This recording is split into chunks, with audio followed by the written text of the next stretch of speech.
د غزني د تخنیکي او مسلکي زده کړو امریت 300 تنه مجاهدینو ته د ادارې او مدیریت په برخه کې د عملي زده کړو زمینه برابره کړې.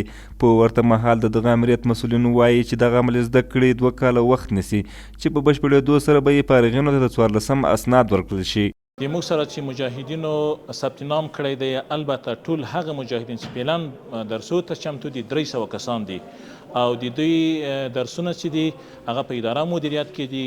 د دوی نصاب چې دی هغه ځان ته نصاب دی چې تقریبا 19 مضامین دي چې په هغو کې کمپیوټر دی، انګلیسي ده، عربي ده او نور هغه مضامین چې هغه د په یوه اداره کې لازم وي، هغه باید اجازه ده وي. هغه ټول د دوی لپاره د مسلکي استادان د خوا نه دوی ته تدریس ورکول کیږي. بلخوا ګډون کوونکي مجاهدین د یاد امریت دغه اقدام ستایي او وایي چې د دغو زده کړو په بشپړېدو سره به یې ډېری اداري ستونزې حل شي.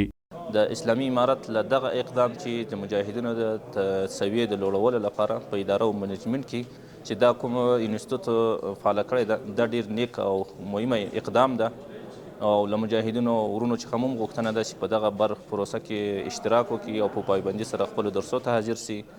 موږ خو ډېره مننه کوو چې د اسلامي امارت مجاهدینو ته داسې وزمینه مساعده شوې ده چې په هغې کې د دې اداري او مسلکي زده کړې ته ترفیع ورکول کېږي او زده کړې لوړېږي.